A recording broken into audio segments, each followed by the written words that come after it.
Jai Hind, everyone. Today we have with us Colonel Amitabh Shergill. Sir is an ex-armed forces officer from the Armored Corps, and after having served for close to 24 years, Sir has been with Delivery, which is the India's largest third-party logistics and supply chain company. And as of today, sir is the senior director operations North for Delivery, which is already a listed company and is a unicorn in the startup space. And they have reached this position in just last decade or so. Today, sir is going to be with us and will help us understand how the supply chain or the logistic industry is a good fit for the armed forces officers who are wanting to move to the logistic space as a career option. So thank you for your time and joining us today, Amitabh sir. I Thanks, formally thanks, welcome you. thanks, Vipul, for getting me into this conversation out here. Really glad to be part of the talk today and grateful for your invitation. Sir, my first question is how did you transition from your 4G career to a career in supply chain and logistics? I mean, in the sense, not the process, but what were your motivations to be in this field? I mean, there was no specific, to be very honest. I took this call about a year before I actually moved out. And I think, that is one of the most important things because what happens is people tend to leave at very, short notice or without any planning, or even if somebody plans to leave, they don't really plan for it. So I actually spent about almost a year during my transition phase, interacting with people, attending seminars, building my profile, building my CV, building up a LinkedIn profile, regularly meeting people. I'm not talking about armed forces people in the corporate world, but actually interacting a lot more with the civilian people in various forums. Kind of building your visibility. Delivery just happened at that point of time. There was certain vacancies which were coming up for delivery, and I had changed my resume as well. To be very honest, when I made my initial resume, I thought, there's nobody better than me who can make a resume in terms of, English and everything is like really good, to be honest. But when I realized that, it needs to be corporatized a little bit, I needed to take some professional help, to be honest. I think that's most important. Even the person who made my resume actually used my English, to be very honest, but gave it a very presentable, corporatized look to it, which was most important. And I guess that also helped in a way. I mean, I'm telling you, I must have applied to about 100 positions in different places, and obviously here logistics and operations. I was very fortunate to get into the operations part of it. Most people tend to go into the security sphere or facility management or admin, but one of the major advantages of getting into operations was that at least it gives me the visibility and knowledge of various other verticals. And, there's a lot of stakeholder management being in operations, and operations is the engine of any company. Getting into delivery, obviously, I had some interactions with some people, again, somebody who I had not met before. So it was basically building visibility, to be honest. I did not specifically look to get into delivery per se. Yeah. What would you say, since you said that, you had to seek someone's help for shaping your resume so that it looks more corporate. Uh, I would not say friendly, but at least has a more corporatized look. Besides this, if you have to take another step inside, what would you say are the advantages and disadvantages of your previous background when you were transitioning? So advantages or disadvantages, look, I'll tell you, irrespective of whatever be the profile in the corporate world, I think anybody who's on this call is equally qualified to do and work outside. Okay. The requirement is just to be flexible. As far as advantages are concerned, I think those are very clear, and I don't really need to enunciate it. Process orientation, leadership qualities, teamwork. These are all qualities which come pretty naturally to us, right? and they work whether you're in the army or even in the corporate sector, whichever industry you join. These are some qualities, integrity also, which I will add to the other three which I mentioned. These are qualities which are very much in demand when it comes to the corporate world, when it comes from the army. I don't think there are any disadvantages other than the fact that we have a certain way of functioning in the armed forces, whether it is the army, navy, or air force. So I wouldn't call it a disadvantage, but then you need to readjust to be able to work in the corporate setup. You can't be giving orders and instructions and hoping that those orders and instructions will be followed in a similar manner and where you lay down the law. So you need to make a little bit of adjustment, a little bit of change. You will obviously, depending on whether you're a short service officer or a permanent commission officer who's leaving after 20 years, depending on the kind of profile that you're going to get, it is always going to involve process orientation, leadership, integrity. These aspects are not going to change, whether you join after 10 years or whether you join after 20 years. So disadvantages, I wouldn't say there are any disadvantages at all. Okay. Sir, then let me ask you a question which is more, I would say, close to what you were doing.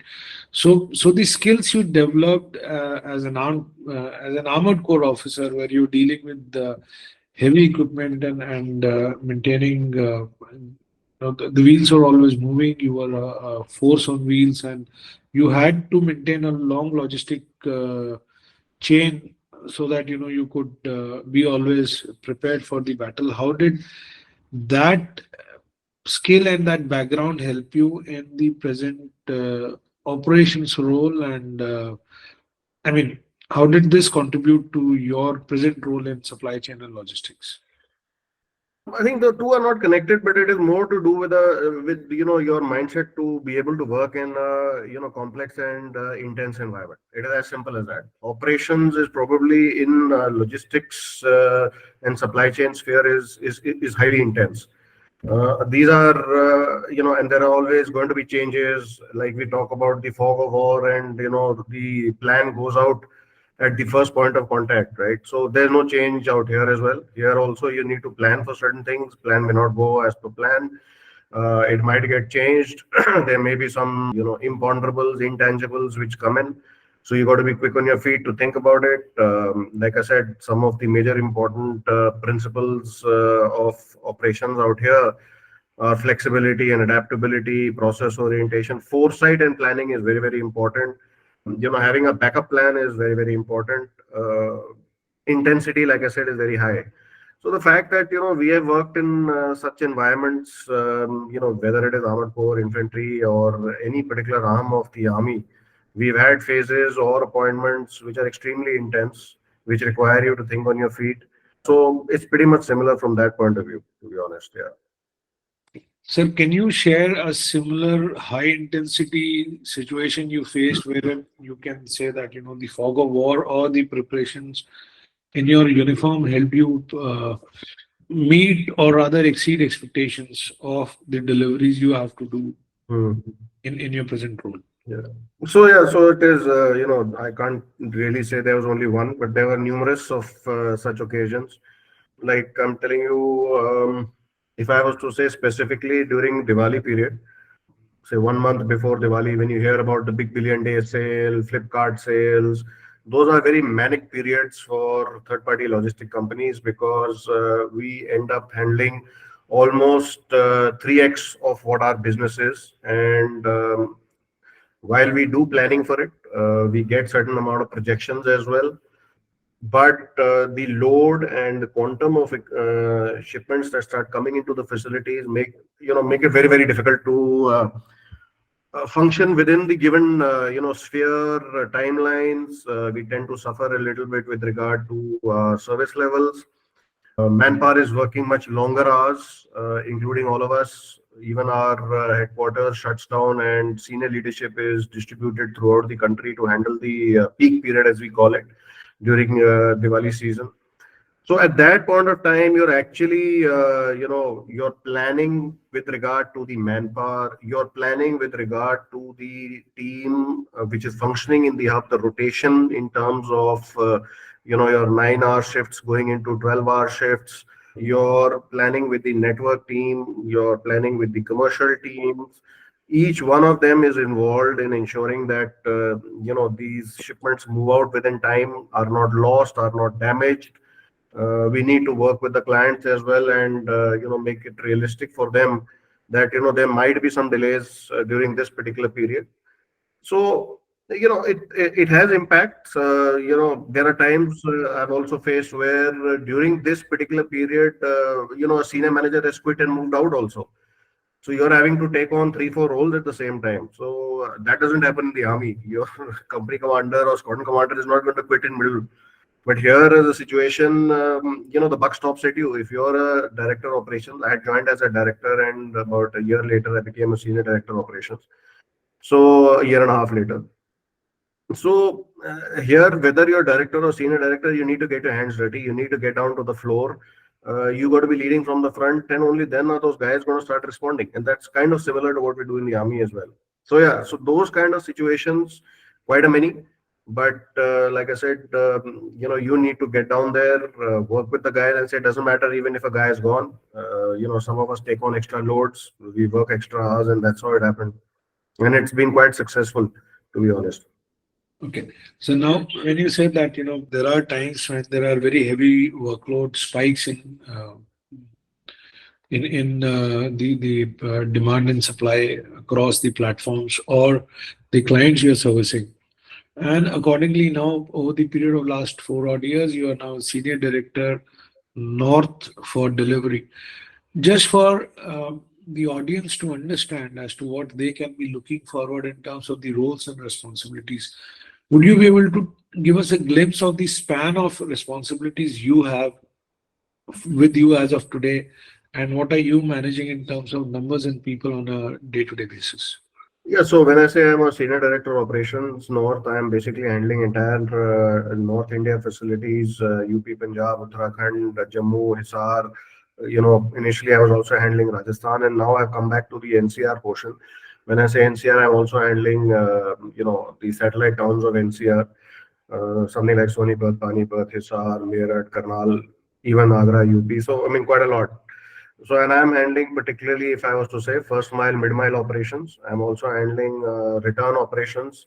Now, delivery in terms of optimizing costs has kind of worked out in collating the facilities also together. Otherwise, return operations used to be a very separate vertical. We had separate facilities for return operations. So return operations in this AOR, first mile, mid mile operations, also in certain places in my AOR, which are under me, I have been also handling last mile operations, which again is a very separate vertical. It is a separate vertical still, but like I said, for cost optimization, wherein we have in a particular hub, integrated certain processes, we are also doing last mile operations. So yeah, it is quite vast, to be honest. Each has their own separate metric. Right. So just to put it in perspective for our audience, you are practically handling 25 odd sites with warehouses, people, fleets, Yeah. and coordination with multiple agencies, coordination with multiple clients, etc. So that's a huge, big responsibility. If an officer strives to be where you are today, what skills and expertise do you think they should be developing for considering a career in supply chain and logistic? Anything in particular, any course, any certification you can touch upon, sir? I think, as far as courses and certifications are concerned, there, if you are going to do a course or a certification, then it should be from a reputed organization. A course or certification is only going to be able to help you with regard to terminologies, to be very honest as to what it actually means. It's not going to provide you too many skills with regard to solving a problem. But yeah, obviously there are case studies are there, and those kind of things help. But yeah, it will make you a little familiar with how the supply chain industry works, or how a third party logistics company, whether it is delivery, Ecom Express, there's Express Bees, eCart, all of them are 3PL companies. Now there are new companies which are coming also, like Apollo Logistics, and there is a company called Movin, which is with Indigo. So a lot of companies are coming in. However, delivery is the largest in terms of scope for everything under one roof, whether B2B, B2C, direct to customer, whatever you want to look at, and servicing the largest number of pin codes in India, about 18,000 pin codes. Uh, so I think as far as skills are concerned, you got to be really fast on your feet. You got to be very, very flexible and adaptable to your thought process. Leading from the ground is most important. That's no change at all, irrespective of whatever be the designation. You need to get onto the floor, need to understand that you are not going to be sitting in probably a corporate office. A lot of us have this impression that यार हम वहाँ जाएंगे blue collar office में बैठेंगे, like say let's say somebody is in Gurgaon wants to sit in Cyber Hub. So it's a bit of a reality check, to be very honest. Once you get there, we've had, to be honest, there are some people who joined, short service officers who joined delivery as well, but were not able to continue working, were not able to work because for them they felt that getting onto the floor or working with the manpower on the floor is not something they wanted to do. Then there are, on the other hand, some guys who have gone into different verticals as well, whether it is operations, you can get into the security aspect of it. In delivery, it is primarily going to be either operations. Operations also has various other verticals besides first mile and mid mile. You have fulfillment center operations as well. Or on the other hand, you also have the security roles which are there. But like I said, you need to have a very adaptable mindset. You need to be, people talk about baggage, or you carry a 4Gs bring baggage along with themselves. To be very honest, this is my personal thing. I don't even use my rank. Nobody told me so. But in all my mails from day one, it's always been Amitabh Shergill. A lot of people who joined delivery, even from the armed forces, did not know I was from the army. Maybe somebody mentioned it to them. Somebody speaks to me, I obviously tell them. But that is something which people will respect you for, and that's it. On the first day, go, sir, thank you for your service, and that's just about it. But at the end of the day, then it's finally, what work you're doing here. Sir, just to elaborate and understand it further, since we're talking about skills and certification, would you say that officers from the service corps, the ordnance corps, or their equivalent in Navy, Air Force, and the Central Armed Police Forces would have a slight edge or advantage in terms of the role fitment and skills? Maybe a little bit, but hardly makes a difference. To be very honest, people who have joined delivery from the armed forces, I don't know of anybody who's from the supply corps or ordnance for that matter, to be honest. I feel that all of us, whichever armed service we are from, are equally qualified. Maybe, वो कहते हैं ना कि 19-20 का फर्क पड़ता है. But you may be a little more aware of how supply chains move, slightly more. But when it comes to working in the corporate sphere, I think all of us are equivalent. I mean, unfortunately, in certain companies, people who are there from certain particular arms only want to make sure that only those people come in. But I think that's a very myopic view. And all of us who are here on this call are equally qualified to do any role here, to be honest. Okay. Sir, I understand you have been there for 4 years, and it's been, as you said, there have been times where you have been choked with work, and now you have a lot of responsibilities also. But still, what are the most enjoyable aspects of your work, which, kind of, or say not enjoyable, but the most rewarding aspects, which make you feel that, yes, this is something which I can keep on doing for another 20 years and still not feel tired? Yeah, so like it's in when I said operations is highly intense, and when you are able to achieve your targets, achieve the service levels, and it is a dynamic situation where you are constantly having to think. It's not that you're day in and day out doing the same thing.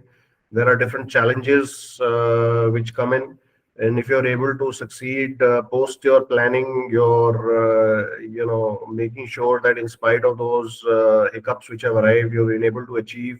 You yourself have got onto the floor, worked with your guys. I mean, at the end of the day, once the guy respects you, that I think is the biggest happiness that you can get as a leader. If the guys under you are more than satisfied with the way you are working and kind of compliment you for the way you have handled a particular situation. I mean, there have been numerous situations like that, wherein we needed to plan, we needed to change how a system particularly works, make sure that it works better, or let's say a facility which is under you, which has been awarded for excellence or doing really well.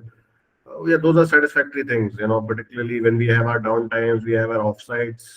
That's when these kind of conversations come up. And obviously, it leads to a lot of satisfaction. So since my effort is more directed towards, and this particular talk is about armed forces individuals transitioning to corporate. So I'll ask you another question, and that would be, is there anything you are particularly proud of in what you have done in last 4 years? And yes, how did your uniform experience added to that? And then I have a related question to that. Yeah, so I think probably one of the biggest achievements was like Delivery has one of its flagship properties in Gurgaon, which is a 5.5 lakh square feet warehouse, which is in Bilaspur, Tadu. I was part of the team, and in fact, an integral part of the team which set it up. This was one of the first mega gateways, as we call it. Delivery now has about 3 to 4 of these mega gateways. One is in Bhiwandi in Mumbai, and one is in Bangalore. But these are the Gurgaon one was the first one which was coming up, and it was actually setting down the processes. I mean, I was also going in night shifts. We were two directors out there. When I first walked into a 5.5 lakh square feet facility, it was the first thought was, how am I going to keep walking up and down this facility from one end to the other? But we were setting in processes between the two of us. We were alternating night shifts as well. We were working on processes and devising processes, setting up procedures, SOPs on the go. Every night we used to, whoever was there in the night shift used to give a morning report as to what all things we can improve and what all things we need to bring in. And like I said, that's one of the flagship properties of Delivery today, and all the media adverts that you see have that facility, which is very much part of it. So that was a major satisfaction for me setting that up. So in terms of for more discernment of the audience, broadly, what would be the expanse of a 5.5 lakh square feet facility? Would it be 5 odd acres plus, or I mean, like, Then I'm very bad with the maths on that, but let's just say that from one end to the other, you can't really see. So walking from one end to the other, it's huge. It's really huge. Yeah. since I am in the real estate field, so just for the audiences, this thing. Yeah, I think you're better off. A 5.5 lakh square feet facility would typically come up on a 10-acre site wherein there'll be a lot of covered space and then open spaces and things like that. So that's a massive facility with hundreds of people working in it on a day in and day out basis. So Yeah. it's like in terms of our equivalent, it's like a big depot one is working in a pretty big ordnance depot where there are a lot of SKUs and things like that. Moving on. There are about 100 plus docks in a facility like that. 100 docks of 100 vehicles coming in at one point in time. Yeah. So you mentioned something like your work involves a lot of, or rather, your presence is there in one of these facilities, and it's almost like a factory work kind of an environment wherein you are interacting a lot with the blue collar workforce, and it's not purely corporate office sitting, and you're not in one of the headquarters. You are there. You're an on ground kind of a directorial role. Would you say that your service in the armed forces, wherein you were when you were commanding your troops, your interaction with them, being a part of the same moving force, being a part of the same customs and traditions and all, helped you also gel into this kind of a role here, and you didn't really feel that these I mean, you realize that the shape of troops have changed, but essentially the work remains same. Yes, absolutely. So, like I said, it's you should be willing to accept that once you move out of the army, also you may get a role wherein you're going to do something similar. So yeah, a lot of these people, like our troops, also come from rural background. Majority of them do are working with us, troop leaders and below. They have similar expectations. They are looking up to you as a leader, interacting with them, even when we, as respective facility heads, like I said, like you said, that I had about 30 plus facilities under me.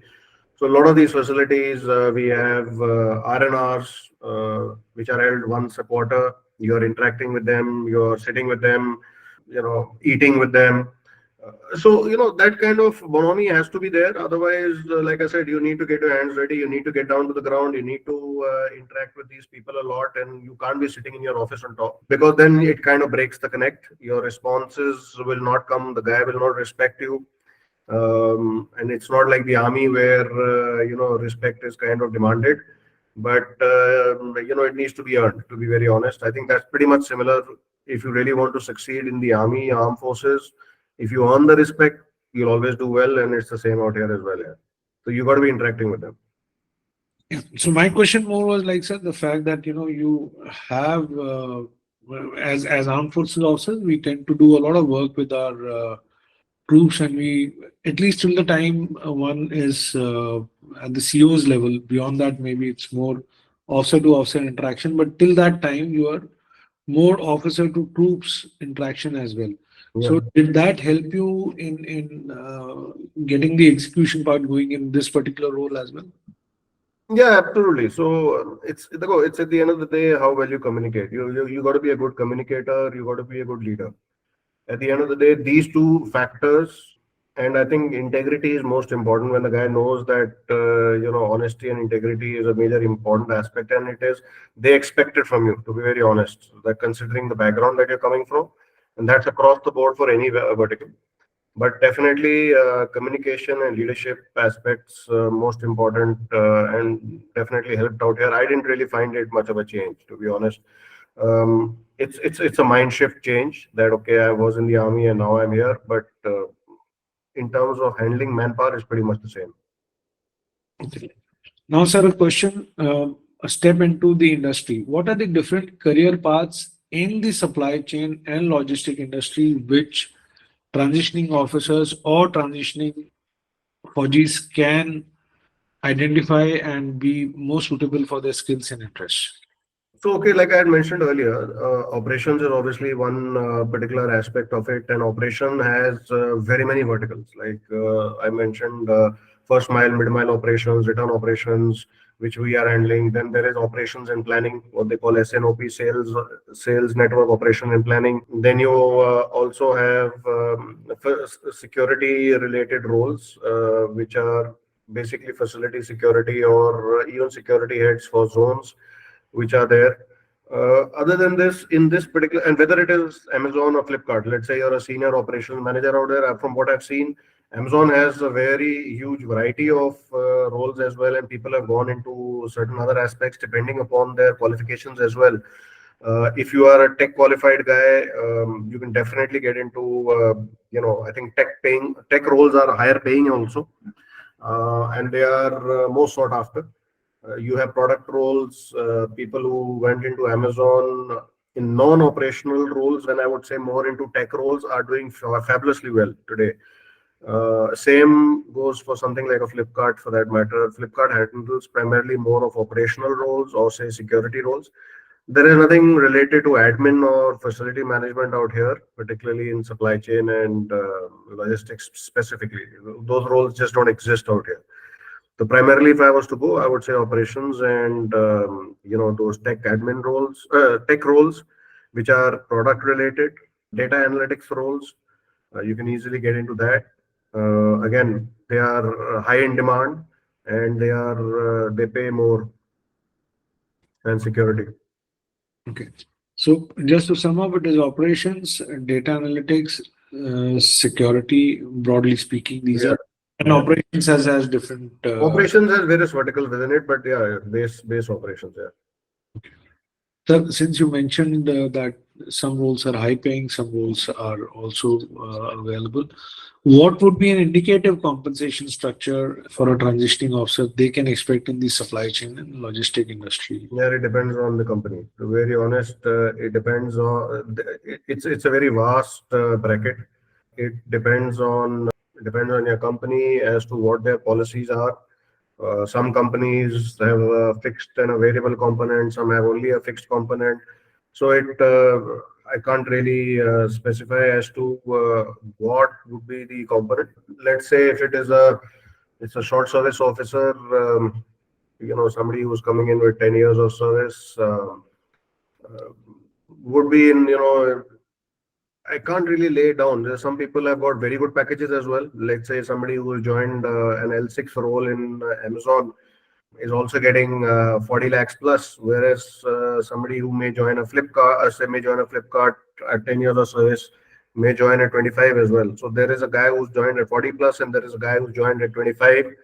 So it's a very wide spectrum. It depends on the company, how good and how well they pay. Flipkart is a good paymaster. Amazon is a good paymaster. They also have very, what do you call it, ESOPs or stocks and shares which are built into your compensation package as well for these particular companies. So those vary from company to company, to be very honest, and also your negotiation skills. Right. But would it be fair to say that a short service commissioned officer with around 10 to 14 years of service should at least be trying for a 30 plus lakh? Yes, very much, very much. You can try, and you can, look, if you have some certain good qualification, certification, also that helps. And when I say good certifications, it means from reputed organizations. They do help. That's not going to get you the job. Okay, that's not going to get you the job. What's going to get you the job is your conversation, your resume, and how you're able to communicate and converse. It's as simple as that, and how you're able to sell yourself. That's what's going to get the job. That may just still say, okay, look, I'm done ISB, PGP Pro, and that kind of qualification which it has. Definitely, a guy who has that kind of qualification versus somebody who doesn't have that qualification, he has that leeway to say, look, I'm coming with this kind of a background, and he can obviously negotiate for a lot more. But to be honest, all these companies are fully aware of our pay structure, right? And they know where they can press your buttons to start with, to be very honest, and what they are going to offer you. All of them are fully aware of what our pay structure is. We can keep saying that our variable component in terms of various other things, okay, this bill, that bill, this grant and that grant adds up to my CTC. No, sorry, it doesn't work that way. Moving on, sir, last two things. Would you be able to just give a name of the top 4 or 5 third-party logistic companies for officers to be able to identify and probably reach out if need be? Yeah, so if it's a third party logistics company, obviously delivery is at number one, and then you have Ecom Express, Express Bees, eCart, which is a Flipkart subsidiary. They also now Apollo Logistics has also come in, but those are very small right now. So primarily these 3-4 are the largest in India right now, to be honest. So officers can take a note of it. It's delivery, then you have eCart, Ecom, and Apollo Logistics, and these are the companies you can kind of start developing your network if you are looking at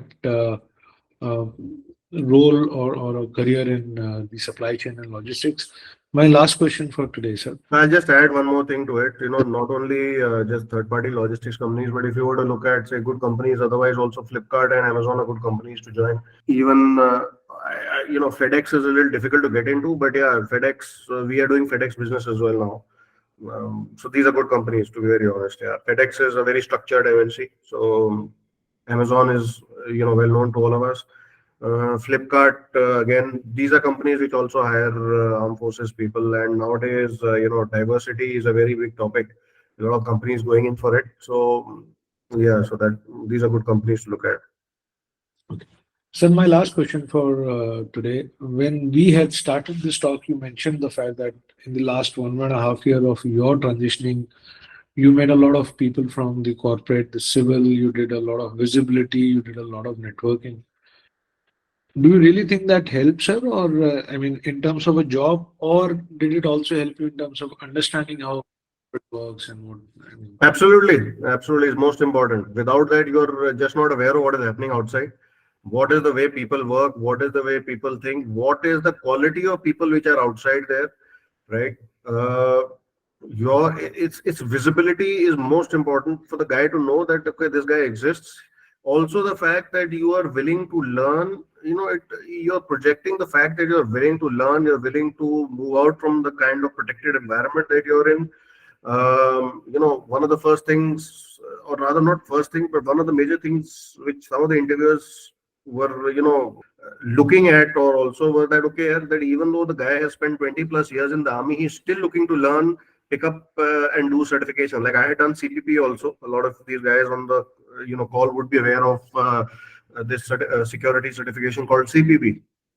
So for them, it was, look, there is this guy who's 40 plus, 45 years old, but is still, willing to learn a new course. It may or may not help with the job particularly, but the fact is that, okay, he knows that, okay, here is a guy who's not stuck with what he did or is not living on past glory, is willing to put in the hard yards.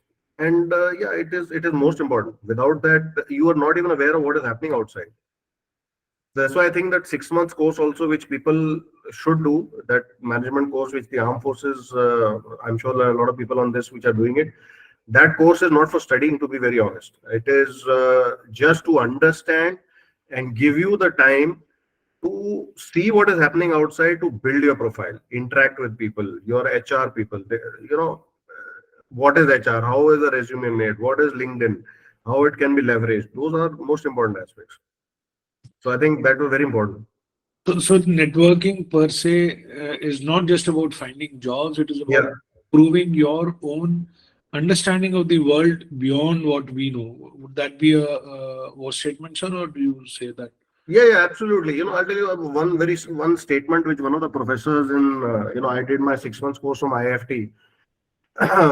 People were getting too bogged down. Finance ki class thi, and it was, class was on balance sheets. So, typically वो फौजी की तरह या sir वो समझ नहीं आया फिर से समझाओ बैलेंस शीट मैंने हमारे हो नहीं रहा समझ नहीं आ रहा तो his what he clearly said was which resonated with me. He said, sir देखो आप लोगों की सर्विस में ना आपने बैलेंस शीट नहीं बनानी है आपने बस समझनी है because you are not at that age and service where you are going to be making a balance sheet when you go to the company. It's the guy who is going to put up that balance sheet to you so that he doesn't make an ass of you. You should be able to just understand what a balance sheet is. I'm not going to ask you to make a balance sheet. So that that tells you a lot. Sir, thank you so much for your time and such a relevant and insightful information. I am sure a lot of people would be able to gain from this and plan on a effective and rewarding career transition. Thank you so much, sir.